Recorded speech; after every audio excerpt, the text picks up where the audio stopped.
All right, my dear buddies, let's come to the chapter wise MCQ. So check your SPOM set A chapter wise MCQ booklet. So this will have your chapter wise MCQs and also your integrated case studies. So we'll have to go chapter by chapter, obviously.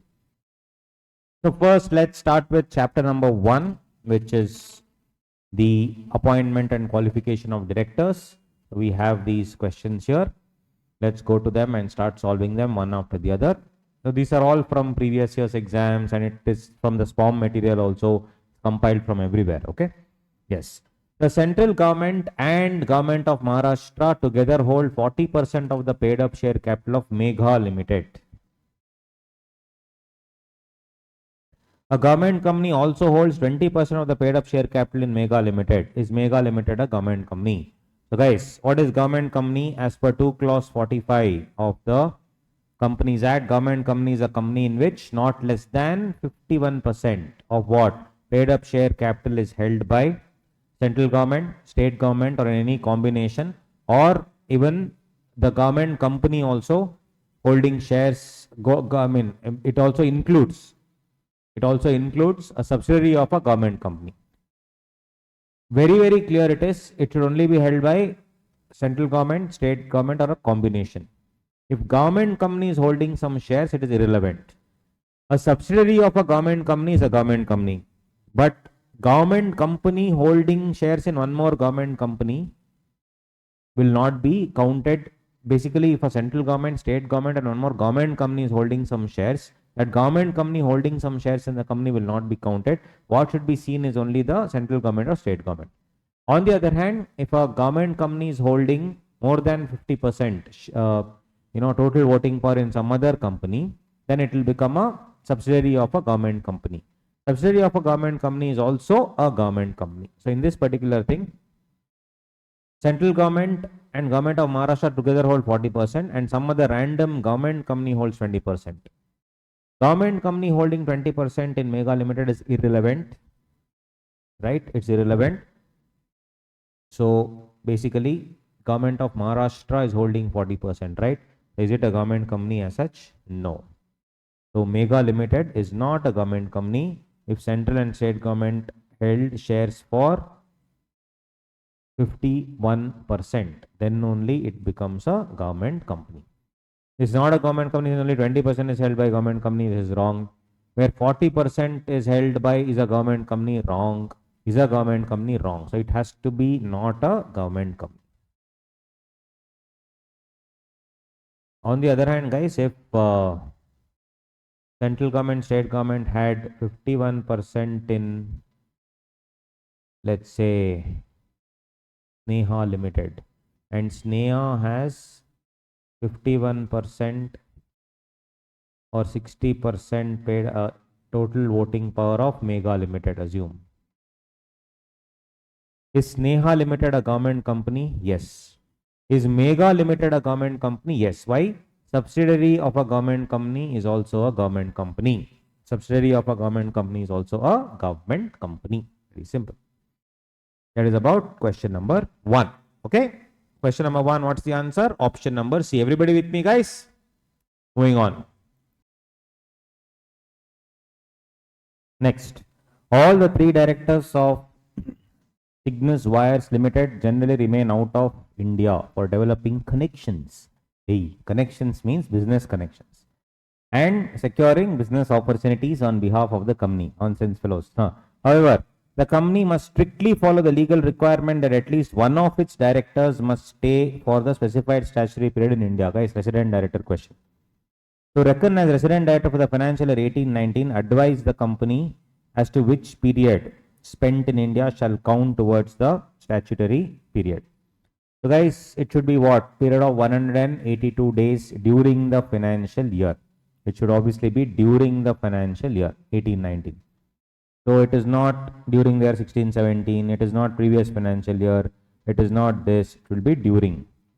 So earlier it actually was in fact previous year only. But then what happened? People used to say in the previous year, but this year they used to run away. Then they said there's no point in it being the previous year as such. It should be during the year. Let me just show you what I'm trying to tell. Here, earlier, no, in 2007, before 2017, it was previous calendar year and all was there. It didn't make any sense. So in 2018 only they changed it to what? During the financial year. During the financial year.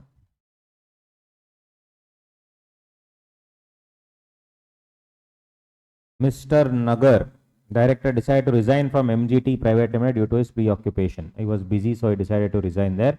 He sent his resignation letter dated 12 June 2018 to the company stating that he will resign with effect from 15th June 2018. Stating that, not starting that. Due to non-receipt of any communication from the company, he dropped a mail on 17 June 2018. In this case, from which day will his resignation be effective? So guys, it is the date of the letter. It is 12 June, or the date which is mentioned in the communication, whichever is later. Correct? Is it the date of the resignation, or is it the day the company receives the resignation letter, or is it the day when the email reaches that person? What it is? See, if you tell the date of the resignation letter, then I will predate it and send it. No. So should it be on the receipt basis, or should it be on the date mentioned in the resignation letter? What it is? Is it whichever is earlier, which is later? So guys, it is 168 provision. I'll show you. Check it out, and then we will tell the answer. 168 is resignation, on which the notice is received by the company, or the date specified in the notice, whichever is later. What is it mentioned in the letter? 17 June. Sorry, what is mentioned in the letter? 15 June. And when did the company received it? On 17 June. Because he sent his resignation letter due to non-receipt of any communication. I don't know whether they have received or not. But mail, the moment I send it, I can deem it to that they have received it, right? So the 17th or 15th, whichever is later. So 17th is the answer, guys. Section 168 for your reference. Mr. Dhani or Dhani or Dhani. Dhani in Kannada is, Malik. Somebody who owns. Your boss is called Dhani. In, village folk, village rural, in a rural setup, that's how it is. Dhani. Dhani in Hindi is what? Very generous fellow. And in English, Chani. Right? Anything, whatever it is. Holds 100 shares of A Limited. He failed to pay a call of 3 rupees per share on such shares. The last date for payment of the call was 3rd December. So, if you have not paid the call money and 6 months have elapsed from the last date fixed for the payment of the call. When? Last day for the payment of the call is 3rd December. Mr. Dhani shall be disqualified for appointment as director. The default continues for 6 months. 6 months from 3rd December would be what? January, February, March, April, May, June. So 3rd June 2019. 3rd June 2019. 6 months. This is section 164. Which says that if you have not paid any calls and 6 months have elapsed from the last date fixed for the payment of the calls, then this will come. The articles of Waqf Limited contain a provision that any person who is not a chartered accountant shall not be eligible to be appointed as a director. Whether Mr. Astro, who is not a CA, is disqualified for being appointed as a director? No, guys. Public company, Waqf Limited, cannot have any Additional disqualifications. Additional disqualifications you can have only for a private company. You see section 164. Additional disqualifications you see. Private company may by its articles provide any disqualification in addition to those specified thereunder. So additional disqualifications can be done only by private company, not public company. So are you disqualified or not disqualified? Not disqualified. Since Waqt Limited is a public company. If it was Waqt Private Limited, then disqualification is valid. Easy guys, easy questions. Question number 6. Mr. Changappa, Director of Milan Limited, fails to disclose his interest in a contract or arrangement in which he is interested. The consequences of such default will be very simple. Section 167, it is a direct vacation. There is no need of any approval. As per section 167, if he fails to disclose his interest in any contract or arrangement in contravention of 184, the office of the director shall become vacant. Does it need board approval? No. Shall become vacant means what? Automatic vacation. So this section is automatic vacation.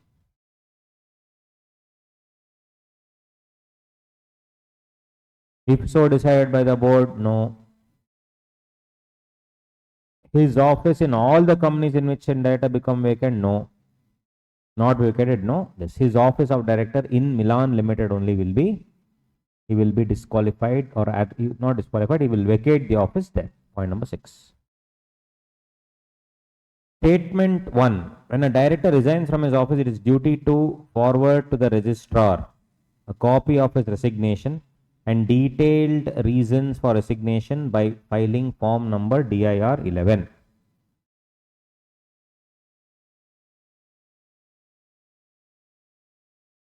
When a company receives notice of resignation from a director, it is a duty of the company to intimate such fact to the registrar by filing form number DIR 12.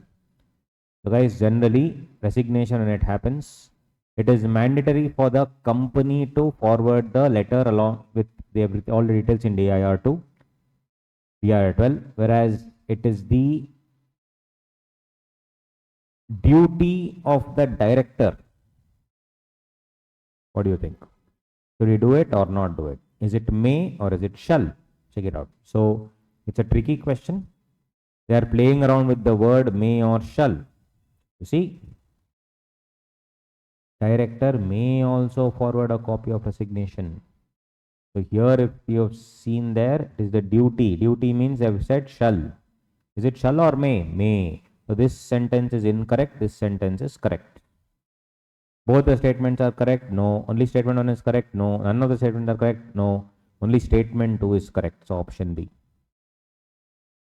Option B. So guys, questions are coming, can come on may and shall. Mr. Ronald resigns from directorship of Hogwarts Limited, Ronald Weasley, by sending a notice of resignation on 5th December 2018. The said notice is issued by the company on 8th December 2018. Files form number DR11 with register on 12th December. Hogwarts files DR12 on 15th December. Resignation shall take effect from which day? Resignation and that filing both are not connected. Filing is as an administrative procedure. The day you resign, from that day only resignation will stop taking, will take effect. So the day the company receives or the date mentioned in the letter, whichever is later. So, notice is issued by the company 8 December. Have they given which date and all? No. So obviously answer B. 8B. Independent director shall not retire by rotation. What do you think? Independent director shall not retire by rotation. Can they retire by rotation, independent directors? Will they even come into the rotation mechanism? No. Independent directors are outside the purview of rotation. You cannot say shall not retire by rotation. They will never come into the concept of rotation. You cannot even tell that they will actually be called rotational directors. Independent directors shall not be counted in total number of directors for the purpose of computing rotational directors. What do you think? Shall not be counted only. Yes, this is correct. Here they are telling they are counted, but they will not retire by rotation. Wrong. So here also, statement 1 and statement 2 are mutually exclusive. Both cannot be correct. Both cannot be wrong. One should be correct, one should be wrong. First is wrong, second one is correct. So only statement 2 is correct. They are not counted only, guys, in the entire process. You cannot say shall not retire by rotation because they are not counted. When will you retire by rotation? Only when you are counted. Hope you understood.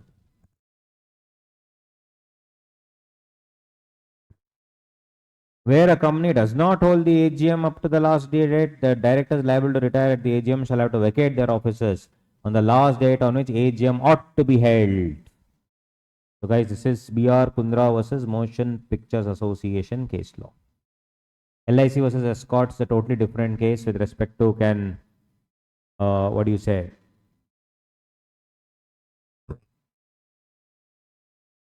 The notice, can it be sent by, what do you say?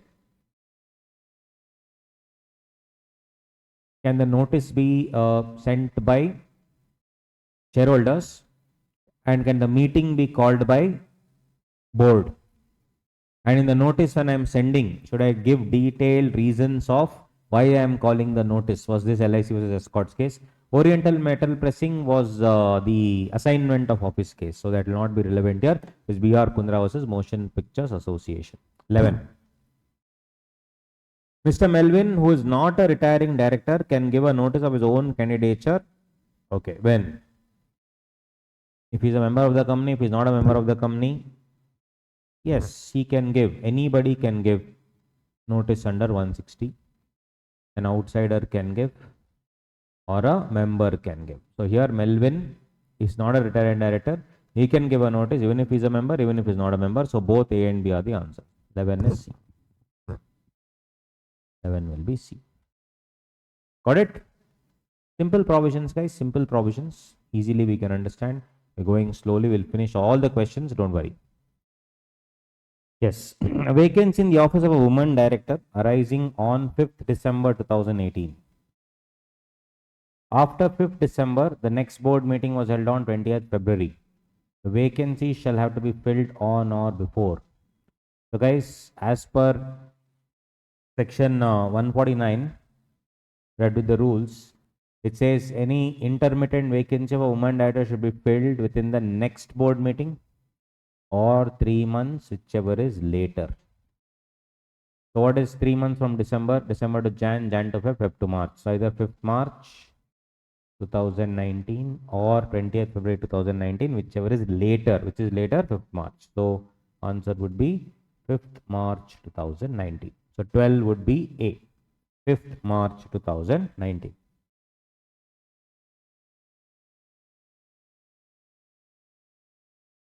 A small shareholder's director may be removed. So guys, small shareholder director will be appointed by a small shareholder as we discussed in the concepts. But a small shareholder director will be removed only by passing what? An ordinary resolution in the general meeting, a simple section 169. Because under 169, any director can be removed. Correct? A director can be removed under 169. So section number 13 will come into force. Section number 169, sorry, will come into force, whereby ordinary resolution. Company may by ordinary remove a director. A director means what? Including a small shareholder director. Very, very clear.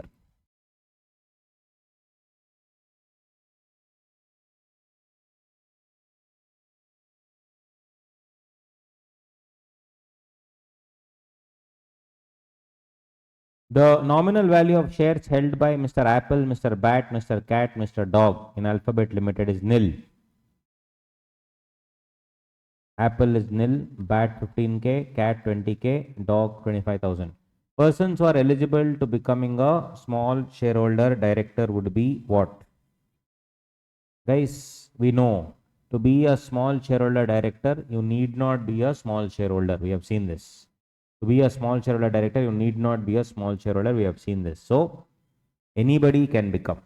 So, there is no requirement to be a small shareholder, to become a small shareholder director. So, in this particular example, you need not be anything. You have to be a small shareholder to be able to elect a small shareholder director. But to become a small shareholder director, you need not be a small shareholder. I repeat again, in order to appoint a small shareholder director, you need to be a small shareholder, point number one. But you need not be a small shareholder to be able to be elected as a small shareholder director. Hope you understood. 14D. 15. TJ Limited has 11 directors, including one small shareholder director and one additional director. For the purposes of section 152.6 and 152.7, the total number of directors, number of rotational directors, and number of retiring directors shall be. So, guys, as we know, in that 11, generally small shareholder directors and additional directors will be removed. So, only 9 will be there. In 9, 2/3, 1/3. So, 3 and 6. So, it is going to be, sorry, 2. 2/3 and 1/3. 6 and 3 will come. What is 1/3 of 9? 3. What is 2/3 of 9? 6. And then of the 6, how many people will retire? 2 will retire. 1/3. This will be 2/3 rotational, 1/3 non-rotational. In that rotational, this 1/3 will be retiring director. So 962 will be the answer. 962. So 15 is point number A. Mr. Danish, a director of Improv Limited, died in an accident. The board can fill such vacancy. 161.4. A board, if the office of any director,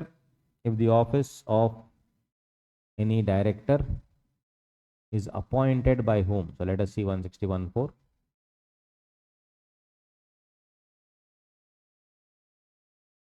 There. If the office of any director who is originally appointed by company in general meeting is vacated before his term of office expires.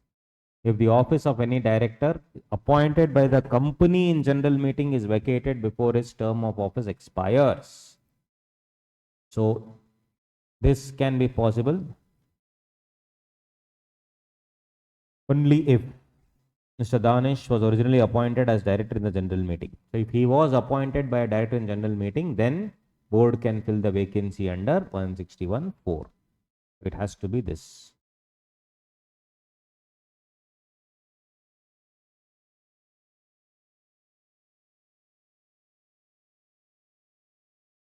Company has 5 directors: Paras, Qatar, Raina, Sachin, and Taro. On 15 November 2018, Taro goes to the US to establish and operate a branch office. Taro gets back to India for the first time on 20th November 2019. Mr. Ahmad was appointed as an alternate director for Taro on 18th November 2018. When this fellow left only 15 November, he left. When he left only, this guy was appointed as alternate director. First of all, can you appoint an alternate director who is going in place of another director who is going abroad? Yes. But guys, if he is going for work anyway, you need not appoint. But I told you, ICI always takes the stand that you can appoint. It's so stupid. When he's already working, you can attend via video conferencing. There is no chance, there is no concept of appointing an alternate director for a working director who has gone abroad to handle one branch. But anyway, ICI always feels that it is possible, so we'll follow ICI, no choice. Correct? During the period 15th November to 20th November, 5 board meetings of the company were held, but none of these were attended by Mr. Taro and Mr. Ahmad. So as we discussed, the moment, if you see, during the period 15th November to 20th November, 1 year, this is section 167. As per 167, if you do not attend the board meetings of the company for 12 months, all the board meetings in the 12 months, then what will happen? Vacation of office. Who will vacate the office? Taro will vacate the office. But the office of the director is vacating, and the director who is an alternate director, the offices are linked. The offices are linked, the tenures are linked. If the main director vacates, this fellow also has to vacate. The alternate director also has to vacate. So if you see 161.2, an alternate director shall not hold office for a period longer than that permissible and shall vacate his office. Shall vacate his office when that not longer than that permissible. Correct? And the term of the original director is determined before he so returns to India. Determined means terminated, comes to an end. In this case, Taro, before he comes to an end only, before he comes to India only, before not he comes to an end, before he comes to India, his office will get, vacated because he has not attended the board meetings, neither he nor his alternate director. Hence, main guy Taro's office will get vacated. Because of that, as a consequent reason, because of 161.2, Ahmad's office also will get vacated. So option C is the answer. Mr. Taro and Mr. Ahmad.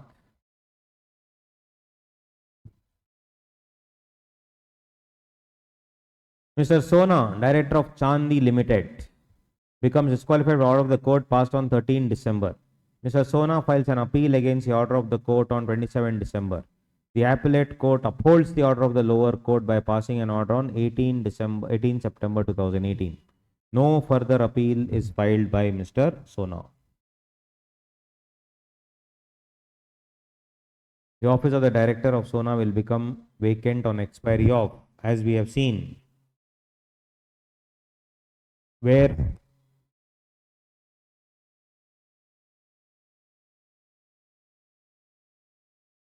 vacation of office becomes disqualified. Sona files an appeal against the order, etc., upholds the order. No further appeal is done. It shall become vacant on the expiry of which one? If an appeal is preferred under section 167, you will not vacate your office if an appeal is preferred within 30 days against the order of disqualification. And after that, 7 days within the order of any appeal, etc. In this case,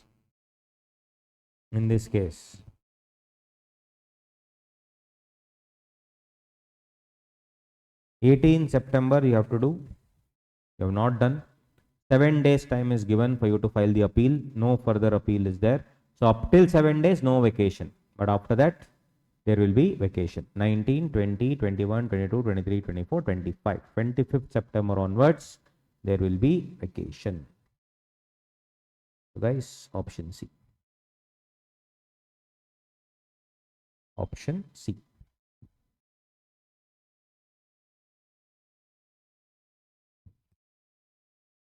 On 10th November 2018, Auntie Uncle Limited committed default specified under section 164.2.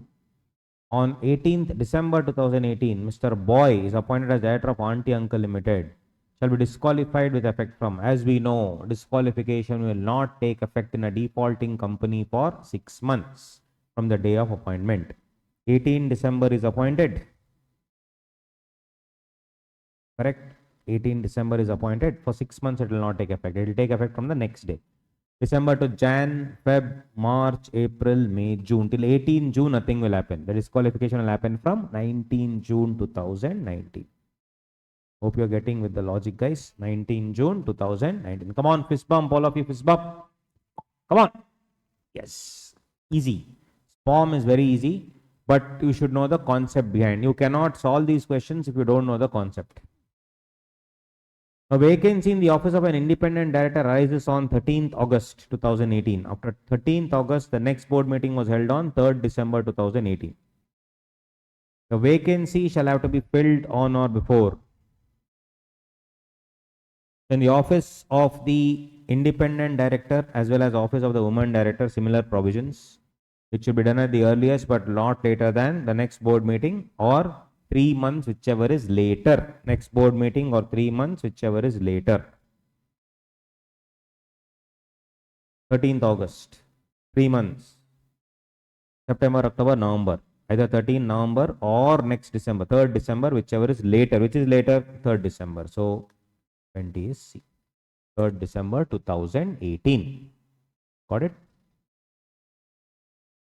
Right. 21. Mr. Banana is not a director in any company. Okay. He becomes disqualified for appointment as a director by an order of the court passed on 20th October. Mr. Banana files an appeal against the order of the court on 26th October. 20th October, court passed an order. They have 30 days, but here within 6 days only he has preferred an appeal. And they have disposed of the appeal when 15 July 20, appellate court upholds that Mr. Banana was not at all guilty and consequently sets aside the order. So once you set aside, you are qualified to be appointed. But they are not asking about 15 July. They are asking on 18th December 2018. He intends to become. Is it possible or not? No, guys. As on 18th December 2018, he is obviously not qualified. After 15 July 2018, he can become, but not 18th December. Not disqualified, wrong. Special resolution, central government, all that is not there. It's only for MD provisions, not for this. Ex limited committing the following defaults.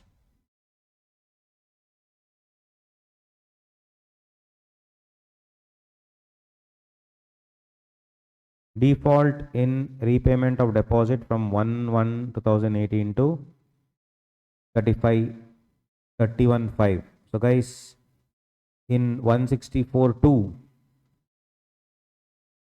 the punishment as we have discussed in class is not for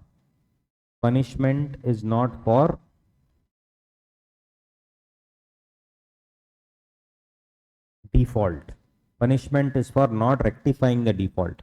Because 164(2) says such failure continues for 1 year or more. Your failure is continuing only for 5 months. So this will not come. It's not a default. Default in redemption of debentures from 1/5/18 to 31/10/18, again 5-6 months, not a default. Default in payment of dividend from 1/9/18 to 31/1/19, again not 1 year. Anna, Bonnie and Catty are the directors of Nord Limited. The consequences of defaults made by Nord Limited shall lie. What? Disqualified? Not disqualified.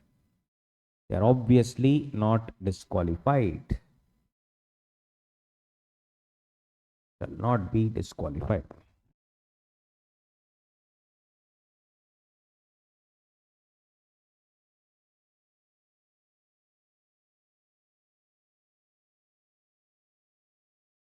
But Quam, Randy, Seth and Tim are the 5 directors of Joy Limited.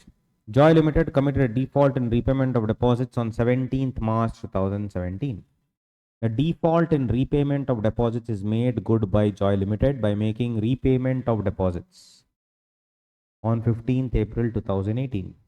Mr. Seth had resigned from directorship of Joy Limited on 6th February 2018 and he had resigned from directorship on 6th February and Mr. Tim resigned from directorship of Joy Limited on 6th April.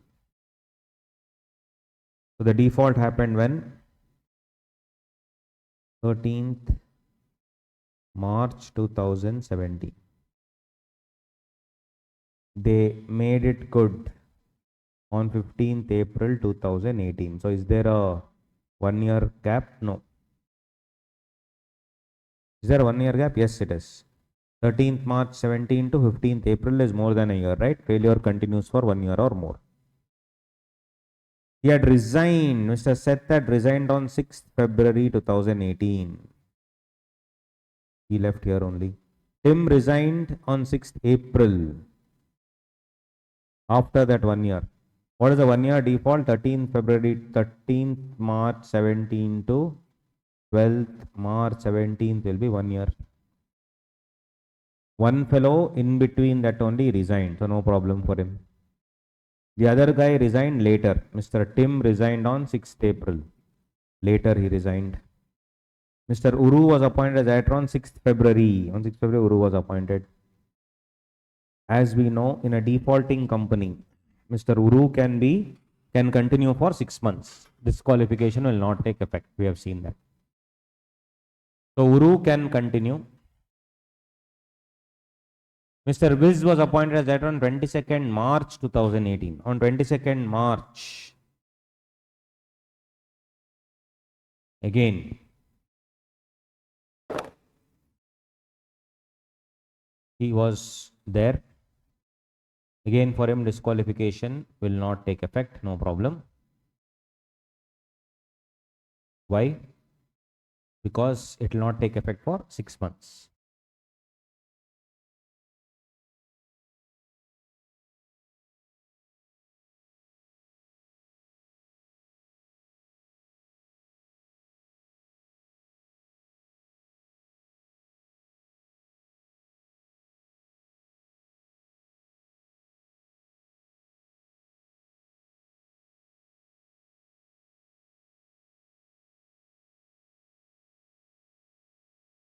So who are the existing directors, guys? So who all left? Let's see.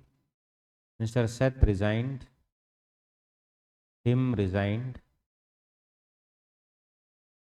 Uru was appointed.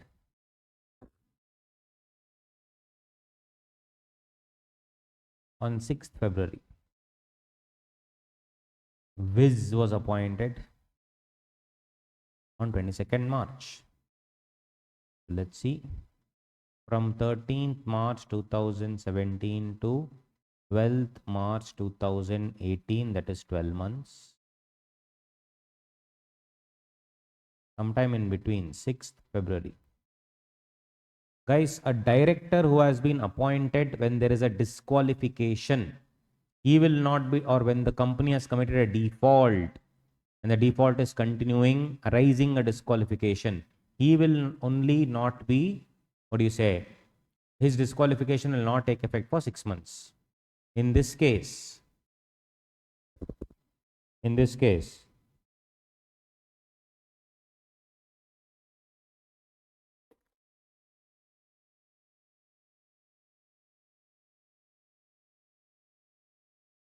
Uru was appointed on 6th February.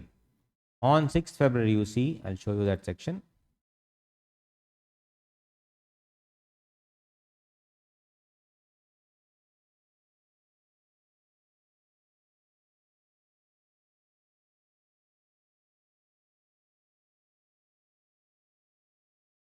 Yeah, where a person is appointed as director which is in default of clause A or clause B, he shall not incur the disqualification of 6 months from the date of his appointment, which has incurred a default under clause A or clause B. Where a person is appointed which is in default of clause A or clause B. Tell me one thing. When Mr. Uru was appointed here, was the company in violation of clause B? No. Most important. Was the company in violation of clause B? No. When the company was not in violation of clause B, my dear friends, when the company was not in violation of clause B at all, when the company was not at all in violation of clause B, tell me one thing. Will you take anything into account?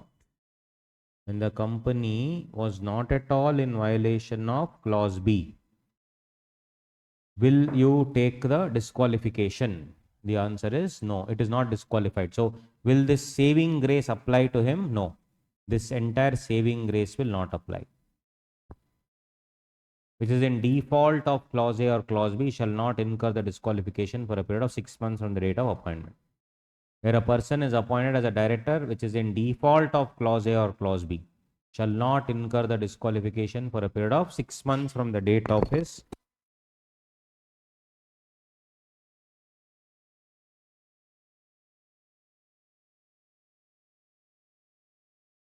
Sorry guys. Got it? So, Uru. was a person for whom this benefit will not apply because at the time of his appointment, the company had not committed a default of clause B.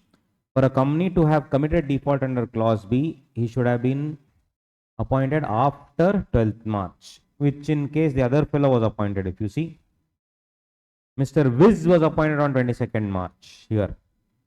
On 22nd March, Wiz was appointed. So that 6-month benefit he will get. But all the other fellows will have to vacate office. Why? If the moment disqualification hits, 167 comes, which says if you are disqualified, get out. Who are all those people? Seth escaped. So Seth had resigned from directorship on 6th February only. And the same day the other fellow came. So he escaped appointment, disqualification. So put form Randy Tim. Tim resigned on 6th April, so he also will be. He resigned on 6th April anyway, but is he disqualified? Yes. Resignation after disqualification is of no consequence. He is also disqualified. So put form Randy, Tim, and Uru. All of them are disqualified. So put Quam, Randy, Tim, Uru. Which option? Option C. Good question. Very good question. Mark this as important. SPOM, not gonna be easy.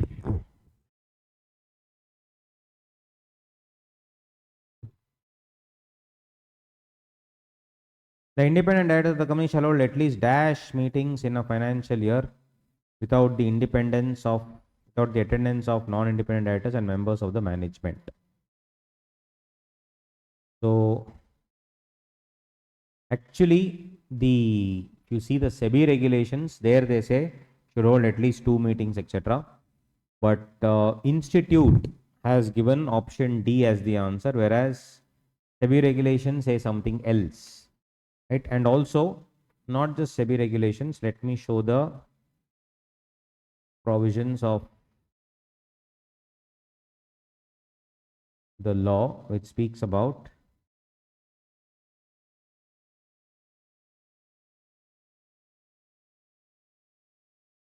Schedule 4, Code for Independent Directors.